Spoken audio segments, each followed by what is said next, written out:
Good evening everyone, welcome to let's learn. I am Archi Sharma. हम करने जा रहे हैं क्रॉप प्रोडक्शन एंड मैनेजमेंट का पार्ट 4। लास्ट वीडियो में हमने इसके 3 प्रैक्टिसेस किए थे एग्रीकल्चर प्रैक्टिसेस के। आज हम 4th स्टेप करने जा रहे हैं जो कि है एडिंग मैन्योर एंड फर्टिलाइजर्स। इसको मैं बारी बारी में करवाने से बेहतर है इसे मैं डिफरेंस के फॉर्म में करवा दूंगी जो कि आपको इजी रहेगा। अगर मैन्योर वाला आएगा तो आप मैन्योर वाला कर सकते हो आराम से, फर्टिलाइजर्स वाला आएगा तो फर्टिलाइजर्स वाला। अगर डिफरेंस पूछा तो तब भी वो जो जिस तरह से मैं करवाऊंगी वो आपको बहुत ही ज्यादा सूटेबल रहेगा। ठीक है, तो देखिए होता क्या है बेसिकली मैन्योर और फर्टिलाइजर्स। ठीक है, जेड भी लिखते हैं, एस भी लिखते हैं, नो प्रॉब्लम। तो मैन्योर क्या होता है? मैन्योर होता है खाद। ठीक है, तो ये जो है मैन्योर ये टोटली ऑर्गेनिक होता है। ठीक है, ये ऑर्गेनिक सॉल्ट है, it is organic salt first. तो डिफरेंस में अगर देखेंगे तो ये इनऑर्गेनिक है, it is inorganic. Organic hope आपको मालूम होगा, अगर नहीं पता है तो ऑर्गेनिक होता है विच इज नेचुरल, है ना, जिसका कोई भी नुकसान नहीं है इन्वायरमेंट को। लेकिन ये जो है ये इनऑर्गेनिक है, इसे आर्टिफिशियली बनाया गया, ये आर्टिफिशियल है। ठीक है, with the use of chemicals इसको बनाया गया है और ये इनऑर्गेनिक है। ठीक है, लेकिन जो मैन्योर है इसका कोई नुकसान नहीं है, ये ऑर्गेनिक है। ठीक है, सेकेंड पॉइंट इज कि जो मैन्योर है ये सॉइल को ह्यूमस प्रोवाइड करता है, it provides lots of humus. ठीक है, but fertilisers do not, it do not provide humus to soil. Okay, humus to soil. Third one is कि जो fertilizers हैं they are rich in soil nutrients like potassium. ठीक है, और सारे के सारे न्यूट्रिएंट्स पोटेशियम है, फॉस्फोरस है, ठीक है, और nitrogen. It is rich in soil nutrients. ठीक है, कौन से सॉइल न्यूट्रिएंट्स? NPK से याद रखो, फर्टिलाइजर की एक एग्जांपल भी है ये NPK।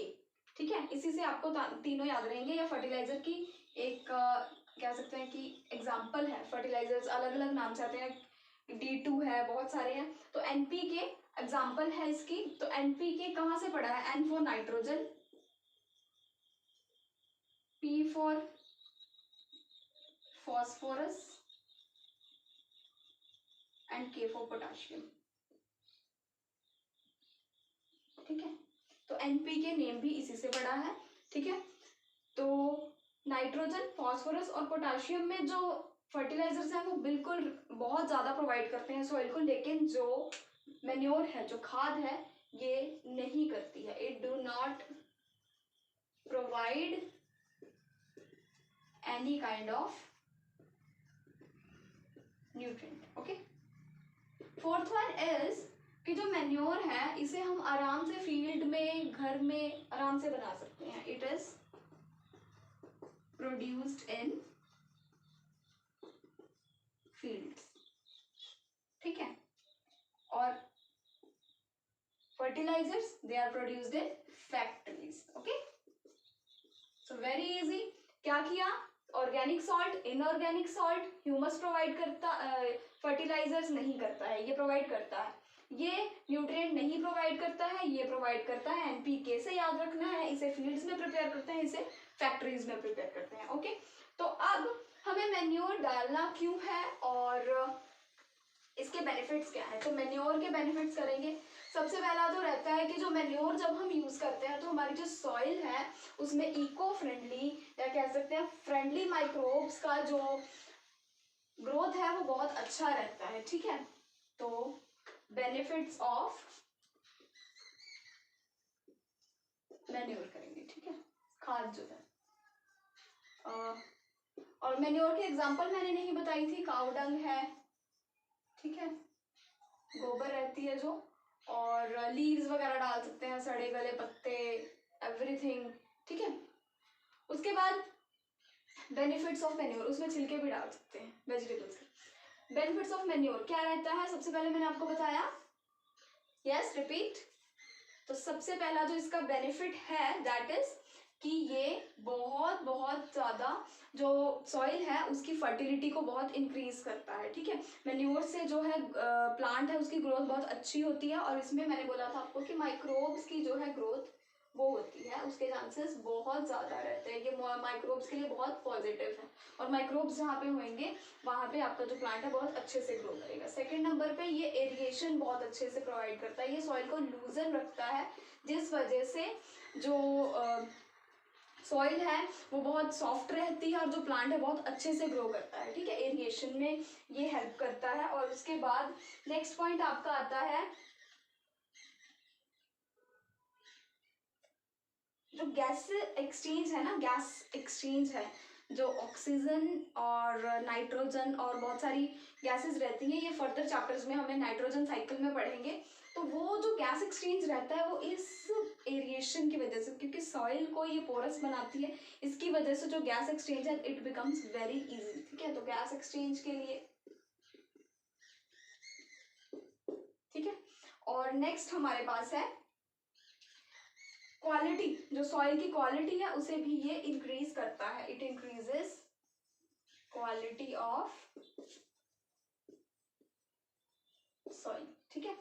And fourth one and the last one is कि इससे जो है वाटर होल्डिंग कैपेसिटी बहुत अच्छी रहती है। जैसे कि अगर बहुत पहले हमने पार्ट्स में डिस्कस किया था कि अगर सॉइल है जो वो सॉलिड ऐसे पड़ी है, दब दब कर पड़ी है, तो उसमें पानी बहुत अच्छे से नहीं डल पाएगा क्योंकि वो सॉलिड है, ठीक है। लेकिन अगर वो पोरस है, इरिगेशन हो रही है उसमें अच्छे से, ठीक है, वो फूली फूली सी है, सॉफ्ट सी है, तो उसमें पानी जो है बहुत अच्छे से ठहर पाएगा। तो वाटर होल्डिंग कैपेसिटी की हमने बात करी, ठीक है। वाटर होल्डिंग कैपेसिटी इसमें बढ़िया रहेगी, ओके। सो यहाँ तक था हमारा adding manure and fertilisers. Next हम कर रहे हैं weeding.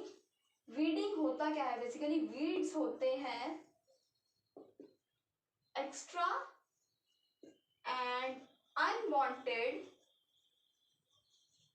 Plants which grows along with what? crop। जो हमारी क्रॉप के साथ साथ एक्स्ट्रा घास फूस या और प्लांट्स उग जाते हैं जिनकी हमें जरूरत नहीं है, उसे हम क्या कहते हैं? वीड्स कहते हैं, ठीक है। इनको हम उखाड़ भी सकते हैं, और इसके लिए स्पेशल स्प्रेज भी रहती हैं जिन्हें हमें करना होता है। वीडीसाइड कहते हैं उनको, ठीक है, वीडीसाइड्स बोलते हैं।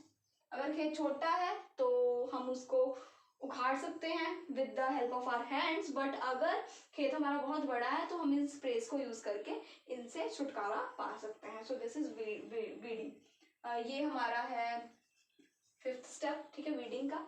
तो वीडिंग करा, और इसको करना ही क्यों, ठीक है। प्लांट्स उग गए हैं, उग लेने दो, जब बाकी खेत को पानी जा रहा है इसे भी जा रहा है, लेकिन नहीं, क्योंकि हमने देखा सोइंग के स्टेप में कि जो सीड्स हैं, अगर जो प्लांट्स हैं वो बहुत नियर नियर होंगे तो उनमें कंपटीशन बढ़ जाएगा, ठीक है। और यही चीज रहेगी यहाँ पे, हमने खुद से तो प्लांट्स में गैप कर दिया, लेकिन जो यहाँ पे वीड उग गया है, जो यहाँ पे वीड खुद से पैदा हो गया है, वो क्या करेगा? तो वो क्या करेगा? वो कॉम्पीट करेगा इस प्लांट के साथ, तो हमें कंपटीशन नहीं चाहिए, ठीक है। तो हम इसे उखाड़ देंगे, ठीक है, दैट्स वाई, सो दैट ये कम्पीट ना करे for what? Same things, nutrients के लिए, वाटर के लिए, और सनलाइट के लिए, ठीक है, इसीलिए। सो इस पार्ट में हमने बेनिफिट्स ऑफ मैन्योर देखा, एडिंग मैन्योर एंड फर्टिलाइजर्स देखा, वीडिंग देखा। होप आपको ये पसंद आया हो। नेक्स्ट पार्ट में हम 6th और 7th जो है इसका स्टेप करेंगे, उसके बाद ये चैप्टर फिनिश है। Thank you so much.